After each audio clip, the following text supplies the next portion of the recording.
Chapter 12. Honor's Judgment. Time seemed to slow as Elder Krathor strode onto the dueling ground.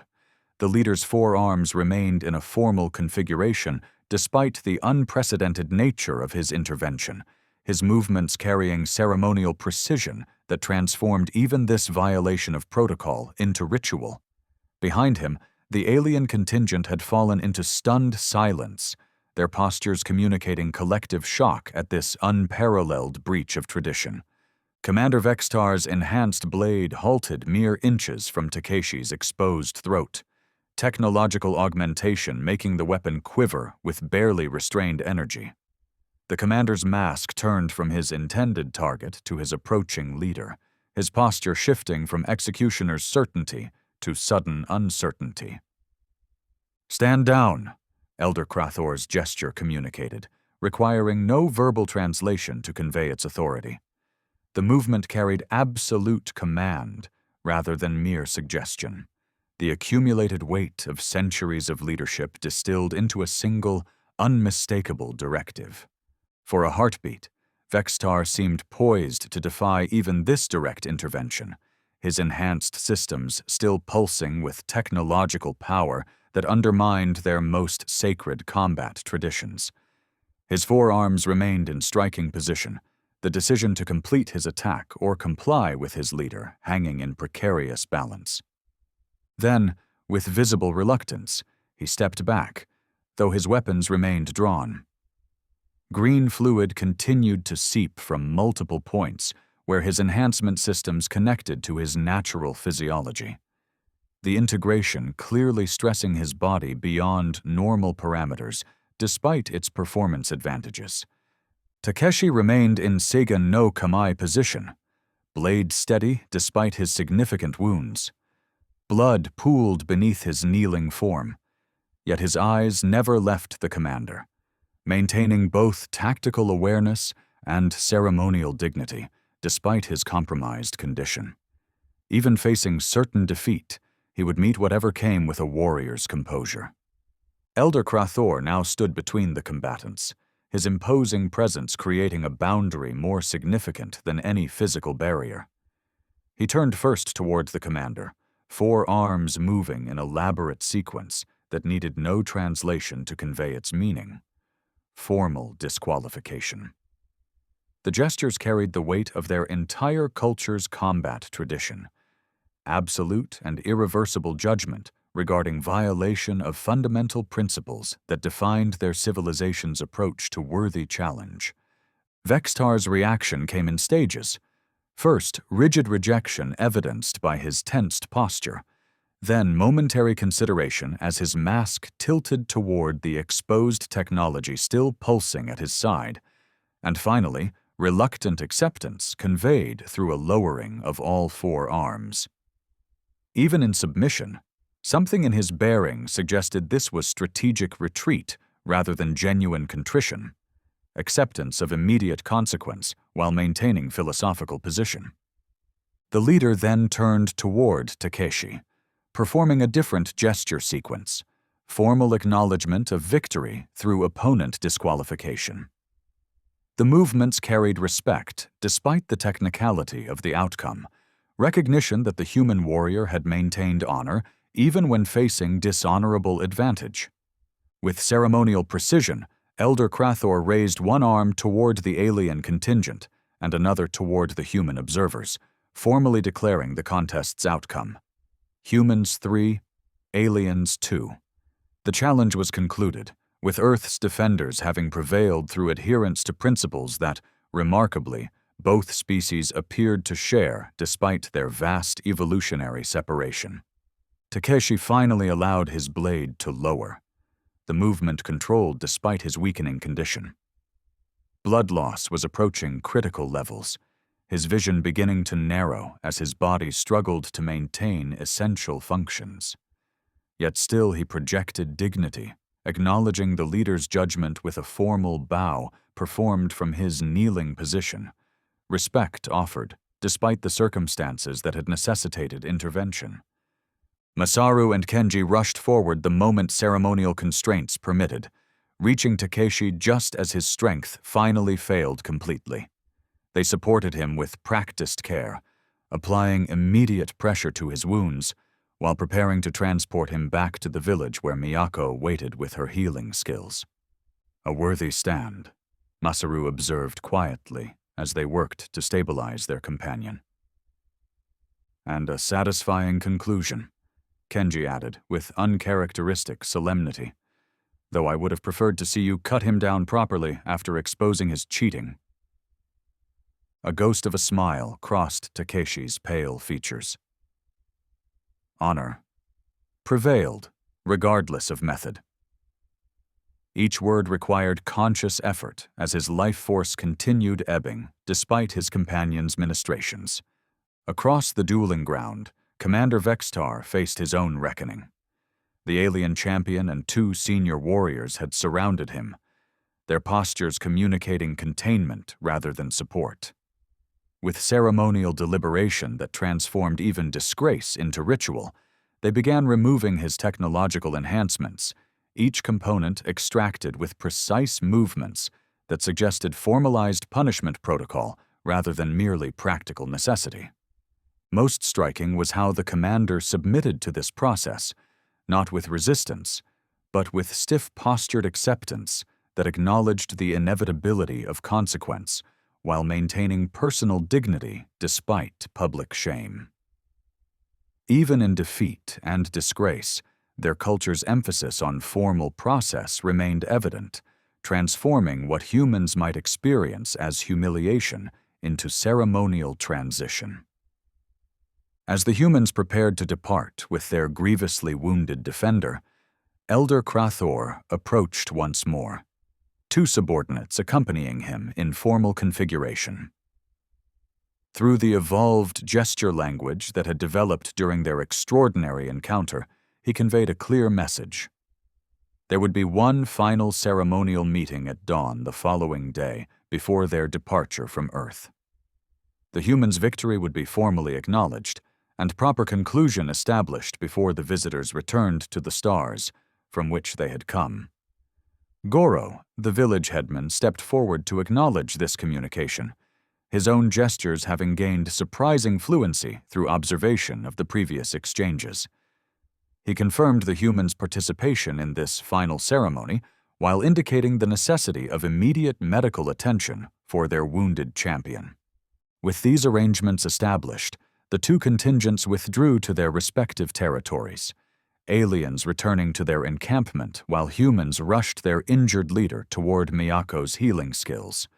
The extraordinary contest that had begun with mysterious lights in the night sky now approached its conclusion, with humanity having demonstrated worthiness beyond anything the visitors had anticipated from their initial assessment.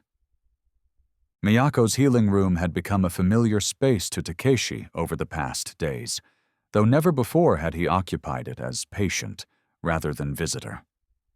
The old healer moved with focused efficiency around him, her aged hands applying poultices, securing bandages, and administering medicines with precision born of decades of practice.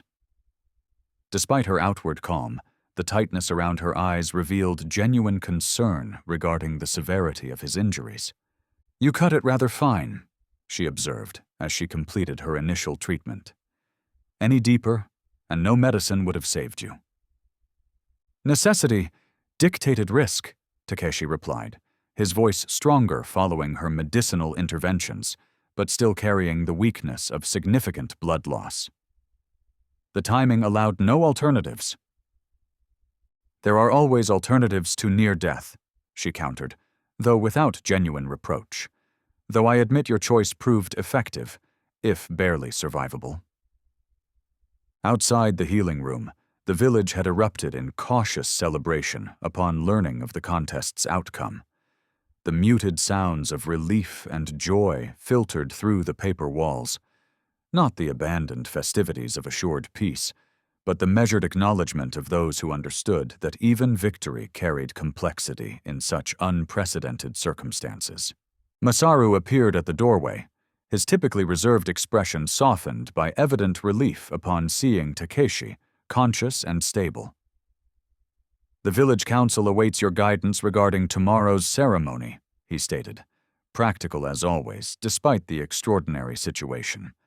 "Though Goro has suggested you might delegate given your condition." "I will attend," Takeshi replied, with quiet certainty. "Supported if necessary, but present regardless. This final exchange carries significance beyond mere formality." Masaru nodded, understanding. "Hiroshi says much the same. He too insists on participation despite Miyako's objections." The old healer snorted disapproval, but offered no further protest, having learned the futility of arguing with warriors about duty when honor was involved. Instead, she adjusted Takeshi's bandages with slightly more force than strictly necessary, her disapproval communicated through pressure rather than words. "What of Commander Vex'tar?" Takeshi asked after enduring this silent reprimand. "Isolated from the main contingent," Masaru reported. "Their champion appears to have assumed second position in their hierarchy, with the disgraced commander removed from authority structure completely. The scouts report he is being kept separate, though without apparent physical restraint beyond the removal of his technological enhancements."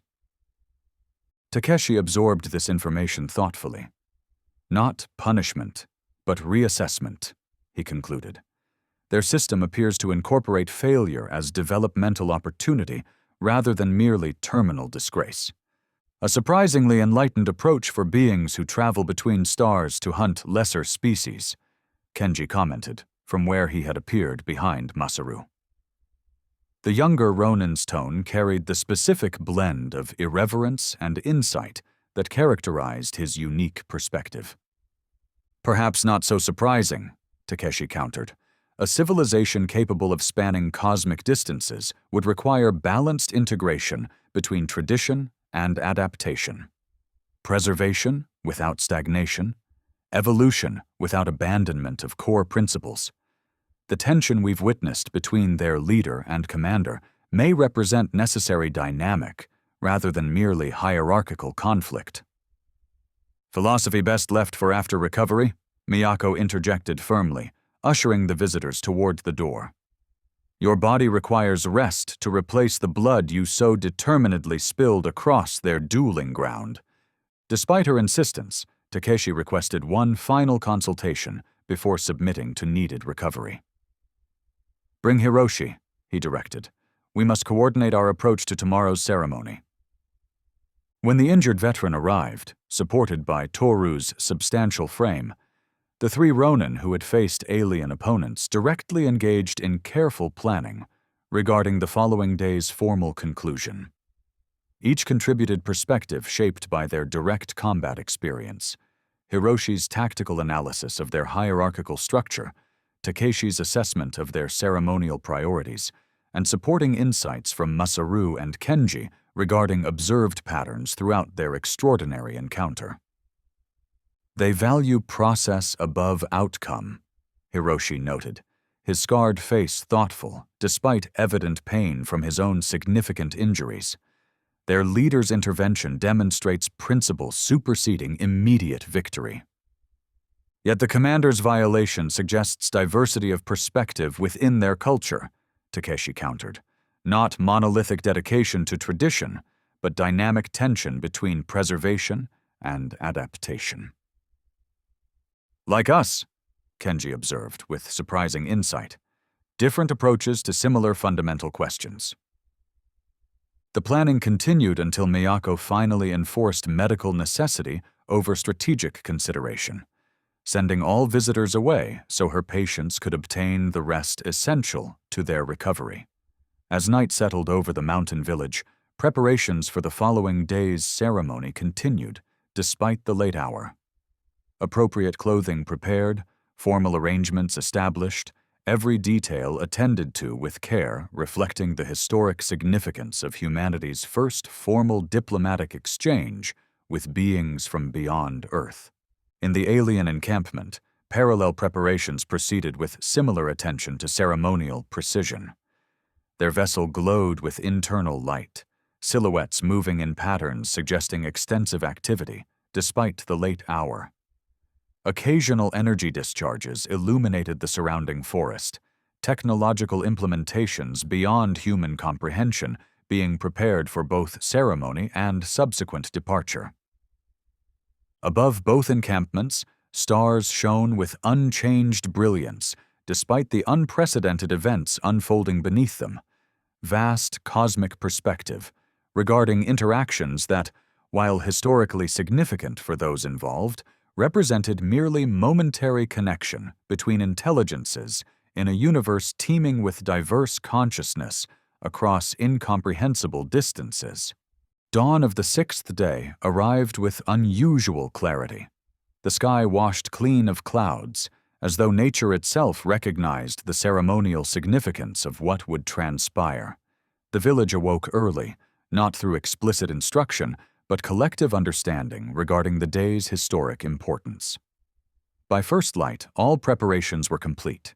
A central gathering area established, formal processional path delineated, every element arranged to convey appropriate dignity despite the settlement's humble resources. Takeshi had risen before dawn, despite Miyako's objections, his movements clearly painful but controlled through disciplined focus that transformed physical limitation into parameter rather than barrier. He wore formal kimono over his bandaged wounds, the dark fabric occasionally showing darker still where seeping blood marked especially significant injuries. At his hip hung his katana, not for combat now, but ceremonial completion, the visible symbol of the warrior's path that had defined his life before and throughout this extraordinary encounter. Hiroshi had likewise insisted on participation despite his injuries, the scarred veteran supported by Masaru on one side and Kenji on the other. His face betrayed nothing of the pain each movement surely caused, discipline maintaining dignity despite physical compromise. Together, these warriors would represent humanity's strength alongside the village leadership who would embody civilizational continuity, appropriate balance between martial capability and societal foundation. As the sun cleared the eastern mountains, the alien vessel activated systems that transformed its external appearance. Sections previously dark now illuminated with patterns suggesting ceremonial configuration rather than merely functional operation. From its main hatch emerged their contingent, arranged in formal procession that echoed the dignified approach of their very first arrival, though now carrying the experience of direct interaction rather than merely preliminary assessment. Elder Krathor led their formation, his armor now adorned with ceremonial elements previously unseen. Complex symbols and indications of rank that had been reserved for this formal conclusion. Behind him came their injured champion, moving with dignity despite clearly compromised capability resulting from wounds received during combat with Hiroshi. Supporting positions were occupied by senior warriors who had observed but not participated directly in the duels, their function clearly ceremonial rather than martial at this concluding juncture. Commander Vex'tar walked separately, flanked by guards whose posture indicated containment alongside respect, punishment without degradation, consequence administered with dignity rather than humiliation. The disgraced officer's technological enhancements had been completely removed, his armor stripped of leadership signifiers, while maintaining basic ceremonial elements appropriate to his continued inclusion despite his violated status. The two processions converged at the designated ceremonial ground, a flat area between village and alien encampment that had been prepared with simple but dignified arrangements reflecting human aesthetic sensibilities. As they approached, observers from both sides noted how their movements had acquired mirrored qualities over the days of interaction. Humans adopting more formalized procession, while aliens displayed greater adaptability in their approach. Without conscious intention, each had begun incorporating elements from the other's ceremonial style, unconscious recognition of worthy qualities transcending merely competitive assessment. When all had assembled in their designated positions, a moment of perfect silence held across the gathering. Not uncomfortable pause, but shared recognition regarding the historic significance of what had transpired and what would follow. These beings, separated by evolutionary pathways so divergent they had produced entirely different physical configurations, had nonetheless discovered common understanding regarding honor, challenge, and worthy opposition. The realization carried philosophical implications extending far beyond merely immediate interaction. Elder Krathor initiated the formal exchange with ceremonial movements more elaborate than any previously displayed, 4 arms describing patterns that conveyed clear meaning despite linguistic barriers. Acknowledgement of humanity's demonstrated worthiness, recognition of honorable contest conclusion, and formal declaration regarding departure without further challenge. The gestures carried the weight of established protocol while incorporating adaptive elements specifically designed to bridge their biological differences, tradition serving communication rather than constraining it. Takeshi responded with corresponding ceremonial dignity, his movements measured and precise, despite his injuries. Drawing upon everything he had observed throughout their extraordinary encounter, he incorporated elements from both samurai tradition and observed alien protocol, a synthesized ceremonial language acknowledging both cultures while establishing something new through their interaction. His response conveyed humanity's acceptance of the contest's conclusion alongside recognition of worthy challenge honorably presented despite its concluding circumstances. What followed transcended merely procedural exchange to achieve something approaching genuine communication across species barriers. Through evolved gesture language supplemented by symbolic presentations from both contingents, fundamental concepts were exchanged regarding civilizational values, developmental pathways, and philosophical foundations. Without sharing spoken language, these representatives nonetheless established mutual recognition regarding core principles that defined their respective approaches to existence. Discovery revealing surprising parallels despite vast differences in evolutionary development. The most significant moment came when Elder Krathor presented a crystalline object to Takeshi. Not merely ceremonial token, but technological artifact containing star maps and navigational references beyond human science's current capability. The gift represented not just acknowledgement, but invitation. Information that might eventually allow humanity to venture beyond their planetary limitations to join the wider community of intelligences that apparently existed throughout the cosmos. Though current human technology could not utilize this information directly, its provision represented profound statement regarding potential future relationship beyond merely hunter and hunted. Takeshi accepted this extraordinary offering with appropriate ceremony, then presented the alien leader with corresponding gift, a scroll containing Miyako's meticulously documented account of their entire encounter, illustrated with precise renderings of both human and alien participants, alongside symbolic representations of their interactions' philosophical significance. Though the specific written language would remain undecipherable to the visitors, the visual documentation provided parallel record acknowledging the historic importance of what had transpired between their species. As the formal exchange concluded, an unexpected development occurred that transcended even the carefully prepared ceremonial framework. Commander Vex'tar, despite his disgraced status, stepped forward with formal gesture requesting acknowledgement. His movement carried sufficient ceremonial precision that his guards permitted this departure from protocol, though they remained close enough to intervene should his intentions prove dishonorable. The commander directed his communication specifically toward Takeshi, his gesture sequence conveying complex message that required no verbal translation to communicate its essence. Acknowledgement of dishonorable action alongside recognition of worthy opponent whose skill had forced such desperate measures. The communication contained neither excuse nor self-justification, but straightforward recognition regarding both his violation and the human warrior's exceptional capability that had prompted it. Takeshi received this unexpected address with contemplative consideration before responding with gesture sequence conveying corresponding acknowledgement. Recognition of the commander's exceptional capability alongside acceptance of his acknowledgement without either condemnation or absolution.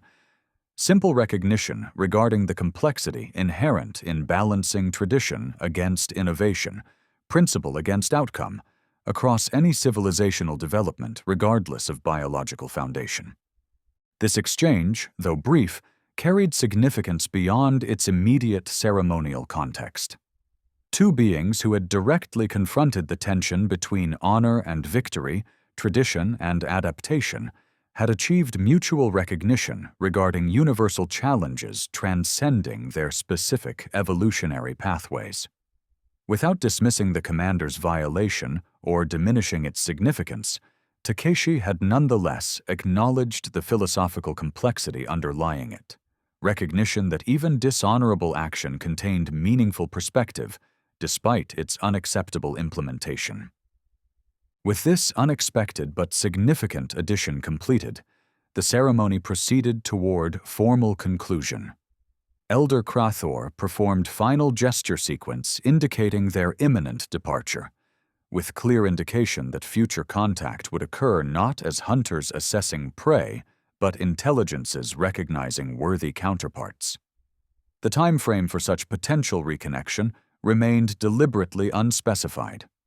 Acknowledgement that human technological development would require significant advancement before meaningful exchange could progress beyond their current limited interaction methodology.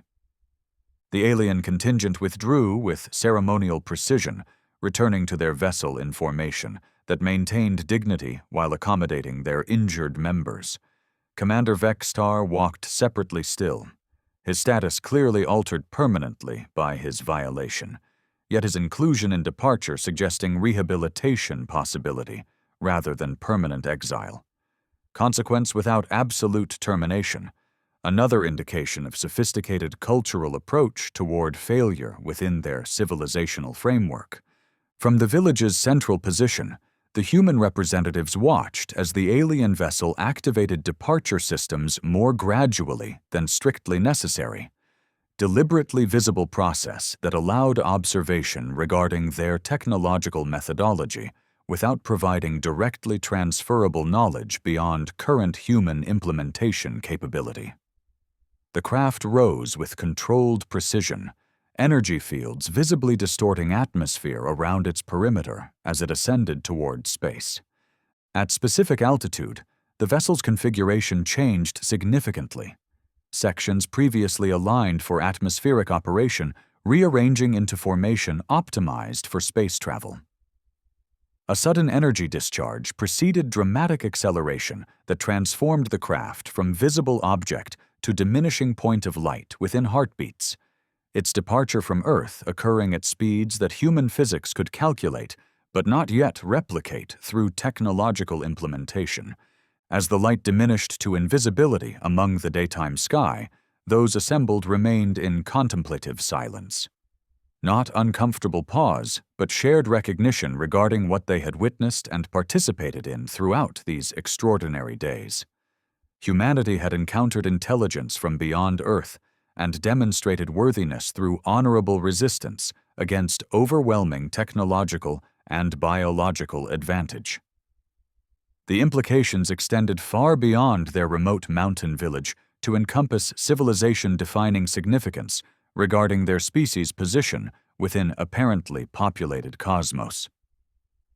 "Well," Kenji finally said, breaking the extended silence with characteristic irreverence that somehow honored the moment's gravity through contrast rather than diminishing it. "That's not something you see every day." Surprised laughter rippled through the gathering. Tension release after extended ceremonial solemnity, rather than diminishment of the experience's significance. Even Hiroshi's scarred features showed momentary softening, the veteran warrior finding appropriate value in the younger Ronin's ability to bridge momentous significance with human-scale perspective. "Indeed not," Takeshi agreed, allowing himself similar momentary relaxation, despite the formal context and his significant injuries. Though one suspects our descendants may have rather different experiences as that star map eventually becomes implemented capability, rather than merely aspirational knowledge. The gathering gradually dispersed as practical considerations reasserted themselves following ceremonial completion. The injured required continued treatment. The village needed to resume normal operations after extended disruption, and assessment regarding their extraordinary experience needed documentation beyond Miyako's already comprehensive records. Life would continue with superficial normalcy, despite fundamentally transformed understanding regarding humanity's position within larger cosmic context. That evening, as starlight reclaimed dominance across the mountain valley's night sky, the Ronin gathered at the village boundary overlook. Takeshi and Hiroshi seated due to their injuries, while Masaru and Kenji stood in respectful proximity. Their conversation had progressed from immediate tactical assessment toward philosophical consideration, perspective gradually expanding from specific experience toward broader implication as night deepened around them. 5 masterless samurai defending a remote village against hunters from beyond the stars, Hiroshi observed, his gruff voice carrying unusual philosophical tone. Fate has strange pathways indeed. Perhaps not merely fate, but necessary convergence, Takeshi suggested. Our individual journeys, each shaped by specific failures and departures from traditional expectations, created capabilities specifically suited to this unprecedented challenge. Kenji's unpredictability, Masaru's defensive mastery, Daiichi's innovative technique, Hiroshi's battlefield experience, Masaru enumerated thoughtfully. Different approaches that together created effective response where any single methodology would have proved insufficient. And your leadership providing integration where otherwise we might have remained merely separate capabilities rather than unified defense, Kenji added with uncharacteristic directness. Though I still maintain my approach was clearly the most effective, being the only one to win without getting severely wounded in the process. This light-hearted claim produced another round of surprised laughter, genuine camaraderie having developed among these formerly isolated warriors through shared extraordinary experience. What had begun as temporary alliance necessitated by unprecedented threat had evolved into something approaching genuine brotherhood, connection forged through combat alongside philosophical recognition regarding shared values despite different individual expressions. What path lies before wandering warriors who have represented humanity against visitors from the stars? Hiroshi asked, voicing question that had begun forming in each of their minds as immediate crisis transitioned toward future consideration. Not continued wandering, I think, Takeshi replied thoughtfully. Our experience carries significance requiring preservation and preparation beyond merely individual journeys. The Starblade Brotherhood, Kenji suggested with characteristic dramatic flair, though the underlying concept carried genuine significance beneath its theatrical presentation. Guardians of knowledge regarding cosmic visitors alongside representatives of human martial tradition should they return within our lifetimes. A purpose beyond merely masterless existence, Masaru acknowledged, typically reserved expression showing thoughtful consideration regarding this unexpected proposition. Though, where would such brotherhood establish itself? This village seems insufficient foundation for responsibility of such significance. Yet cities would bring unwanted attention from authorities who might misinterpret our purpose, Hiroshi countered practically. Remote location provides both necessary privacy and connection to where these events actually occurred. Perhaps rotation between established points, Takeshi suggested, strategic thinking evident despite his injuries. This village as primary foundation alongside selected locations throughout the provinces, maintaining necessary knowledge distribution while avoiding concentrated vulnerability through single location. The discussion continued as stars wheeled overhead. Practical implementation alongside philosophical consideration, immediate planning with recognition regarding multi-generational responsibility. These warriors, who had begun as isolated individuals, driven by personal failure and disconnection, had discovered new purpose through unprecedented challenge, direction transcending merely individual journey to establish collective responsibility regarding humanity's newfound awareness of their position within cosmos containing diverse intelligences. In the village below, life had already begun returning to necessary routine. Farmers preparing for morning responsibilities, craftspeople addressing projects delayed by recent extraordinary events, families reconnecting through shared meals and restored normalcy. Yet subtle changes permeated even these ordinary activities. Perspective permanently altered through direct experience with intelligence from beyond Earth, understanding fundamentally transformed regarding their place within universe, now known to contain beings capable of traveling between stars. Miyako observed this transition from her position on the healing room veranda, aged eyes noting both superficial return to routine alongside deeper transformation, visible to those with wisdom to perceive it. The scrolls containing her meticulous documentation rested beside her, comprehensive record regarding humanity's first significant contact with cosmic visitors, knowledge preserved for generations, who would need this foundation as technological development eventually enabled implementation of understanding currently beyond practical application. As midnight approached, the stars continued their eternal procession across the heavens, no longer merely distant lights, but potential homes to civilizations whose existence had moved from theoretical possibility to confirmed reality through direct experience. The universe had expanded not physically, but conceptually, for those who had participated in this extraordinary encounter. Perspective transformed through knowledge that would eventually spread beyond their remote mountain valley to influence humanity's understanding regarding their position within vastly populated cosmos. And beneath these stars that connected worlds across incomprehensible distances, both humans and their departed visitors contemplated continuation beyond their brief but profound interaction. Preparation proceeding alongside philosophical consideration regarding relationship that had begun through challenge but concluded through mutual recognition.